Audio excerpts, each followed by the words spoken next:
ਮੰਤਰੀ ਨਰਿੰਦਰ ਮੋਦੀ ਲੋਕ ਸਭਾ ਦੇ ਵਿੱਚ ਲਾਈਵ ਨੇ ਸੰਬੋਧਨ ਚੱਲ ਰਿਹਾ ਉਹਨਾਂ ਦਾ ਕੀ ਕੁਝ ਕਹਿ ਰਹੇ ਨੇ ਆਓ ਸੁਣ ਲੈਂਦੇ ਹਾਂ।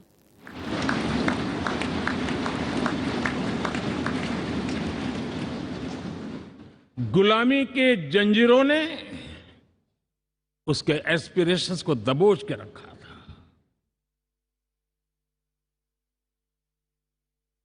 उसकी भावनाओं को तहस नहस कर दिया था। आजाद भारत में अपने सपने संजो रहा था, चुनौतियों से जूझ रहा था, लेकिन मिलकर के आज जहां पहुंचे हैं अब वहां वो रुकना नहीं चाहता है। वो एस्पिरेशनल सोसाइटी के साथ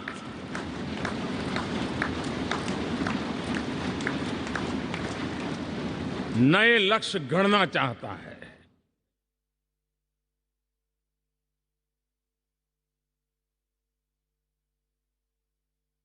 जब एस्पिरेशन सोसाइटी सपने संजोते ही हो, संकल्प लेकर के निकल पड़ी हो, तब पुराने कानूनों से मुक्ति पाकर नए कानूनों का निर्माण करके उज्जवल भविष्य के लिए एक मार्ग प्रशस्त करने का दायित्व हम सभी सांसदों का सविशेष होता है। संसद में बनने वाला हर कानून, संसद में होने वाली हर चर्चा, संसद से जाने वाला हर संकेत इंडियन एस्पिरेशन को बढ़ावा देने के लिए ही होना चाहिए। ये हम सबकी भावना भी है, कर्तव्य भी है और एक एक देशवासी की हमसे अपेक्षा भी है।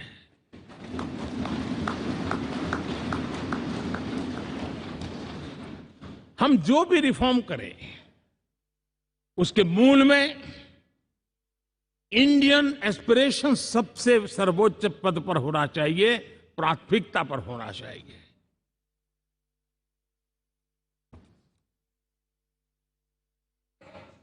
लेकिन मैं बहुत सोच समझ करके कहना चाहता हूं,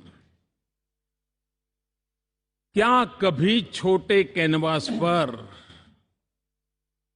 कोई बड़ा चित्र बना सकता है क्या?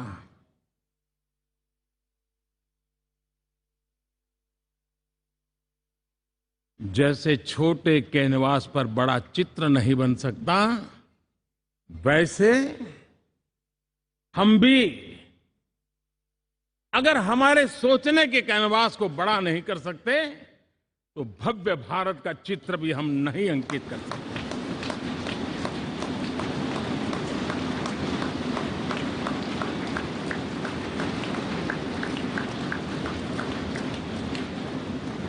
75 साल का हमारे पास अनुभव है।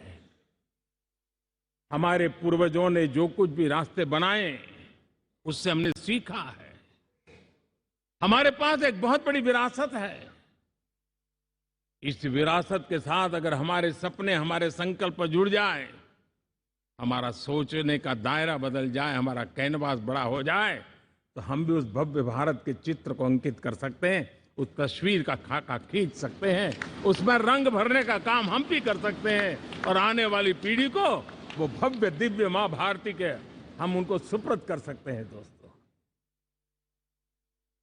अमृतकाल के 25 वर्षों में भारत को अब बड़े कैनवास पर काम करना ही होगा। अब हमारे लिए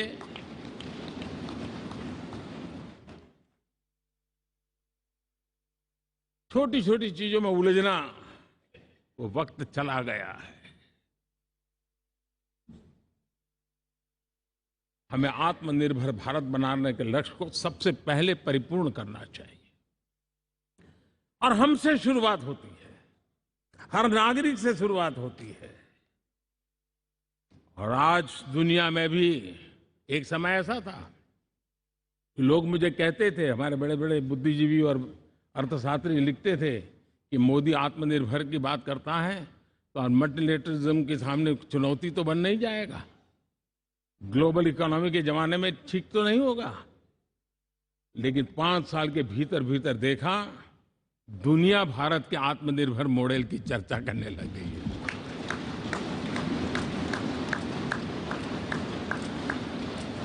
और कौन हिंदुस्तानी नहीं चाहेगा कि डिफेंस सेक्टर में आत्मनिर्भर हो, एनर्जी सेक्टर में हम आत्मनिर्भर हो, एडिबल ऑयल,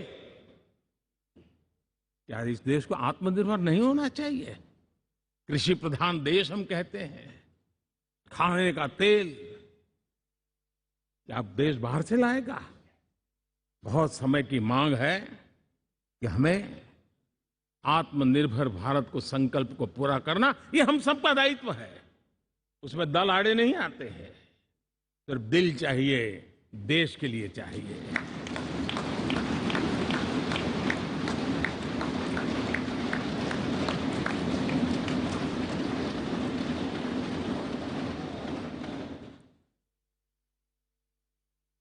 हमें अब मैन्युफैक्चरिंग सेक्टर में दुनिया में सर्वश्रेष्ठ बनने की दिशा में ही कदम रखने होंगे। और मैंने इकबाल लाल किले से कहा था, जीरो डिफेक्ट जीरो इफेक्ट। हमारे प्रोडक्ट में कोई डिफेक्ट ना हो, हमारी प्रक्रिया में पर्यावरण पर कोई इफेक्ट ना हो, ऐसा जीरो डिफेक्ट जीरो इफेक्ट वाला हमें दुनिया के सामने मैन्युफैक्चरिंग क्षेत्र में जाना हो। हमारे डिजाइनर, हमारे यहां निर्माण हो रही डिजाइन्स, हमारे सॉफ्टवेयर, हमारे एग्रीकल्चर प्रोडक्ट्स, हमारे हस्तशिल्प, हर क्षेत्र में अब हमें वैश्विक मापदंडों को पार करने के इरादे से ही चलना चाहिए, तब जाकर के विश्व के अंदर हम अपना झंडा फहरा सकते हैं। मेरे गांव में मेरा सबसे अच्छा माल हो, इतनी बात नहीं चलेगी। मेरे राज्य में मेरा सबसे अच्छा प्रोडक्ट नहीं चलेगा, मेरे देश में मेरा सबसे अच्छा प्रोडक्ट नहीं चलेगा, दुनिया में मेरा प्रोडक्ट सबसे अच्छा होगा, ये भाव हमें पैदा होगा।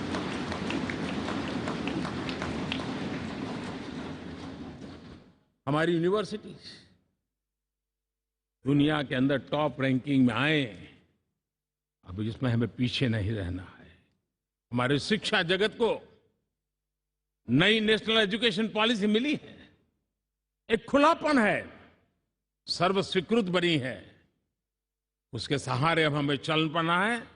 और दुनिया के टॉप मोस्ट यूनिवर्सिटीज में अभी जब G20 में विश्व के मेहमान आए तो मैंने नालंदा की एक तस्वीर रखी थी वहां, और जब मैं दुनिया को कहता था 1500 साल पहले मेरे देश में दुनिया की उत्तम से उत्तम यूनिवर्सिटी हुआ करती थी, तो उन सुनते ही रह जाते थे।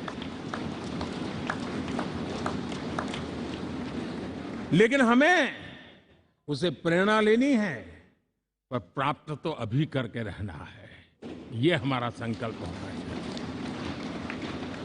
आज हमारे देश का नौजवान खेल जगत के अंदर दुनिया में हमारी पहचान बना रहा है। टियर 2, टियर 3 सिटी से, गांव, गरीब परिवारों से, गांव से देश के नौजवान, देश की बेटे बेटियां आज खेलकूद के जगत जीवन में हमारा नाम रोशन कर रही है। लेकिन देश चाहता है और देश का संकल्प होना चाहिए कि अब खेलकूद के हर पोडियम पे हमारा तिरंगा भी लहराता होगा।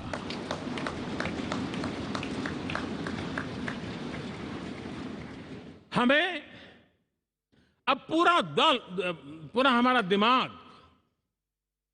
क्वालिटी पर फोकस करना ही होगा, ताकि हम विश्व की आशा अपेक्षाओं के अनुकूल और भारत के सामान्य मानव के जीवन में भी क्वालिटी ऑफ लाइफ के प्रति जो एस्पिरेशन बढ़ा है, उसको हम एड्रेस कर पाए। और जैसे मैंने कहा कि हम भाग्यवान हैं कि हम उस समय काम कर रहे हैं जब समाज अपने आप एक एस्पिरेशनल सोसाइटी है।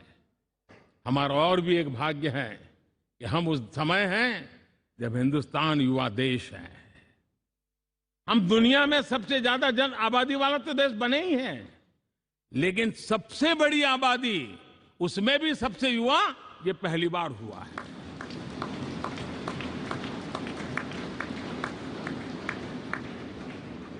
जिस देश के पास ये युवा शक्ति हो, युवा सामर्थ्य हो, तब हमें उसकी टैलेंट पे भरोसा है, हमें उसकी संकल्प शक्ति पे भरोसा है, उसकी साहस में हमें भरोसा है। और इसलिए हम चाहते हैं कि दुनिया में भारत का युवा अग्रिम पंक्ति में नजर आना चाहिए, वो स्थिति पैदा होनी चाहिए। आज पूरी दुनिया को स्किल मैन पावर की बहुत बड़ी जरूरत है और भारत विश्व की इस आवश्यकता की पूर्ति के लिए अपने आप को सज्ज कर सकता है और उन आवश्यकताओं को पूरी कर करके दुनिया में अपनी एक जगह भी बना सकता है। और इसलिए विश्व में उनकी आवश्यकता के लिए किस प्रकार के मैन पावर की जरूरत है, किस प्रकार के उनको ह्यूमन रिसोर्स की जरूरत है, उस स्किल मैपिंग का काम भी चल रहा है और उस स्किल मैपिंग के अनुसार भारत के अंदर स्किल डेवलपमेंट की तरफ हम बल दे रहे हैं। और जितना ज्यादा हम स्किल डेवलपमेंट पर बल देंगे, भारत के नौजवानों का सामर्थ्य विश्व में अपना डंका बजाने में कोई कमी नहीं रखेगा। और हिंदुस्तानी जहां गया है उसने अच्छाई की छाप छोड़ी है, कुछ कर गुजरने की छाप छोड़ी है। ये सामर्थ्य हमारे अंदर पहले से पड़ा हुआ है और हमारे पहले जो लोग गए हैं उन्होंने इससे छवि भी बना के रखी हुई है। आपने देखा होगा पिछले दिनों करीब 150 नर्सिंग कॉलेज एक साथ खोलने का निर्णय किया। पूरे दुनिया में बहुत बड़ी रिक्वायरमेंट है नर्सिंग की। हमारी बहन, हमारी बेटियां, हमारे बेटे उस क्षेत्र में दुनिया में पहुंच सकते हैं, आसानी से पहुंच सकते हैं। पूरे विश्व की जरूरत है और ये तो मानवता का काम है जिसमें हम पीछे नहीं रहेंगे। आज मेडिकल कॉलेजेस का इतना व्यापक रूप से निर्माण, देश की आवश्यकता तो पूरी करनी ही करनी है, दुनिया की आवश्यकताओं में भी योगदान दे सकते हैं। कहने का तात्पर्य यही है, हर छोटी चीज पर बारीकी से ध्यान देते हुए, उस पर अपना ध्यान केंद्रित करते हुए हमें आगे बढ़ना है। हमें भविष्य के लिए सही समय पर सही फैसले भी लेने होते हैं। हम फैसलों को टाल नहीं सकते। हम राजनीतिक लाभ नुकसान के गणा भाग के अंदर अपने आप को बंधित नहीं बना सकते हैं। हमें तो देश के एस्पिरेशन के लिए हिम्मत के साथ नए निर्णय करने होते हैं। आज सोलर पावर के सफल मूवमेंट्स हमारी भावी पीढ़ी के लिए एनर्जी क्राइसिस से मुक्ति की गारंटी दे रहा है। आज मिशन हाइड्रोजन आने वाले दिनों में जो एनवायरमेंट की चिंता है, जो टेक्नोलॉजी में बदलाव आ रहा है, उसके समाधान का रास्ता देने का सामर्थ्य रखती है।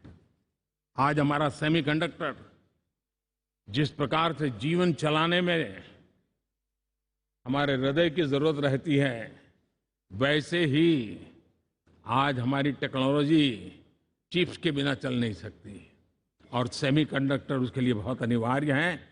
उस दिशा में हम आगे जाकर के इलेक्ट्रॉनिक मैन्युफैक्चरिंग में कोई रुकावट ना आए और जीवन कहीं अटक न जाए, उसलिए एक बहुत बड़ी मात्रा में हम काम कर रहे हैं।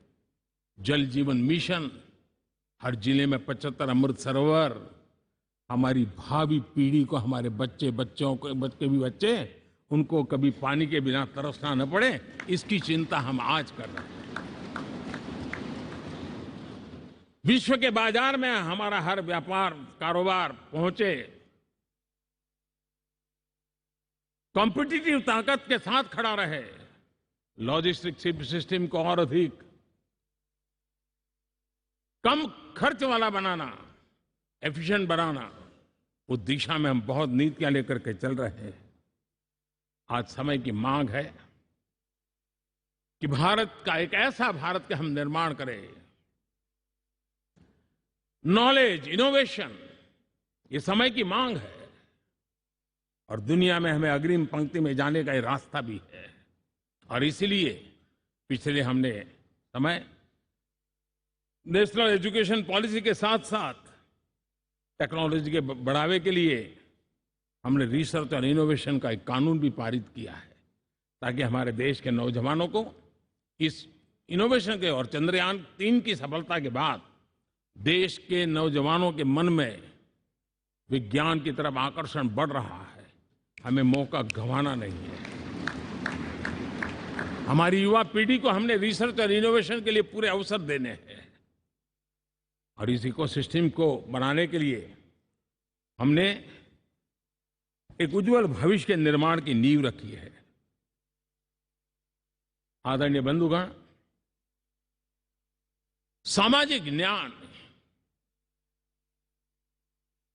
ये हमारी पहली शर्त है। बिना सामाजिक न्याय, बिना संतुलन, बिना समभाव, बिना समत्व हम इच्छित परिणामों को घर के भीतर प्राप्त नहीं कर सकते। लेकिन सामाजिक न्याय की चर्चा बहुत सीमित बन के रह गई। हमें उसको व्यापक रूप में देखना होगा।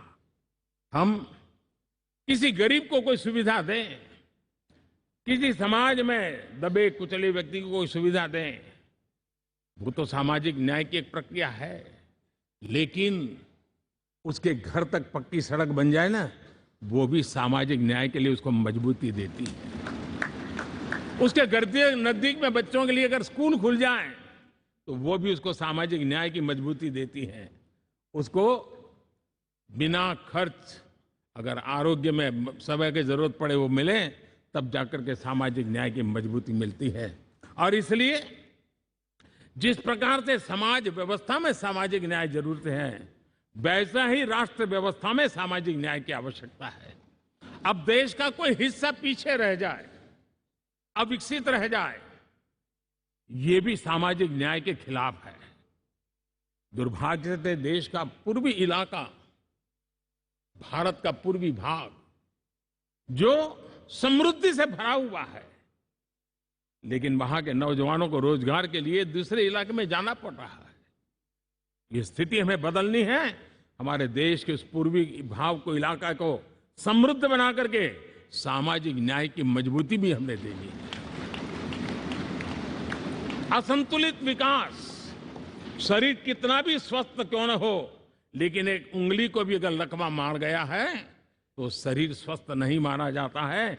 भारत कितना ही समृद्ध हो, लेकिन कोई अंग उसका दुर्बल रह जाए तो भारत समृद्धि में पीछे है, मानना पड़ेगा। और इसलिए हम सर्वांगीण विकास के पक्ष में, सामाजिक न्याय की उस ऊंचाई को प्राप्त करने के पक्ष में, दिशा में हमें आगे बढ़ना है। चाहे पूर्वी भारत हो, चाहे नॉर्थ ईस्ट हो, हमें उन चीजों को प्राप्त करना। और उसी लिए जो रणनीति कितनी सफल हुई है, 100 एस्पिरेशनल डिस्ट्रिक्ट पर विशेष काम किया, नौजवान अफसरों को लगाया गया, एक स्ट्रेटेजी बनाई गई। आज दुनिया उस मॉडल की चर्चा कर रही है और आज 100 डिस्ट्रिक्ट देश के कोने कोने में जो पीछे माने जाते थे, उसको बोझ मान लिया गया था। आज स्थिति ये बनी है कि वो 100 डिस्ट्रिक्ट अपने अपने राज्य में लीड कर रहे हैं, राज्य की एवरेज से भी ऊपर जा रहे हैं।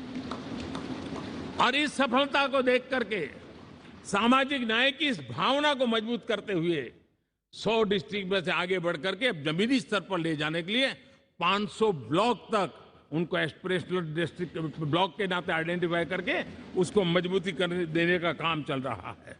और मुझे विश्वास है ये एस्पिरेशनल ब्लॉक्स हैं, वो एक विकास का नया मॉडल बनने वाले हैं। वो एक प्रकार से देश के विकास के एक नए ऊर्जा केंद्र बनने की संभावना रखते हैं और उस दिशा में भी हम आगे बढ़ रहे हैं। माननीय सांसदगण, आज विश्व की नजर भारत पर है। शीत युद्ध के समय हमारी पहचान कूटनिरपेक्ष देश के रूप में रही।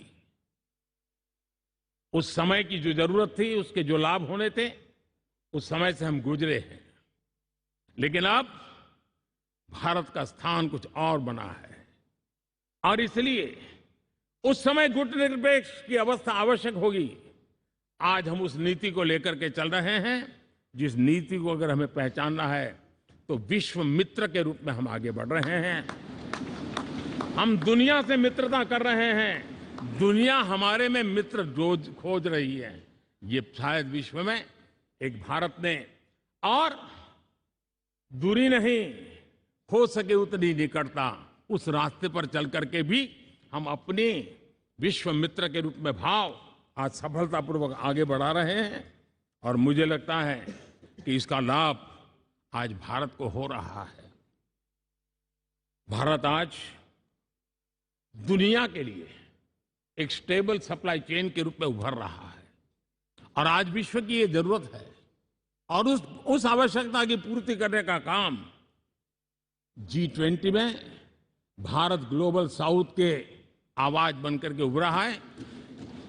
ये बीज G20 समिट में जो बीज बोया गया है, मेरे देशवासी आने वाले समय देखेंगे कि वो ऐसा वटवृक्ष बनने वाला है, ऐसा वटवृक्ष बनने वाला है, विश्वास का ऐसा वटवृक्ष बनने वाला है जिसकी साया में आने वाली पीढ़ियां सदियों तक एक गर्व के साथ अपना सीना तान करके खड़ी रहेगी, ये मुझे विश्वास है।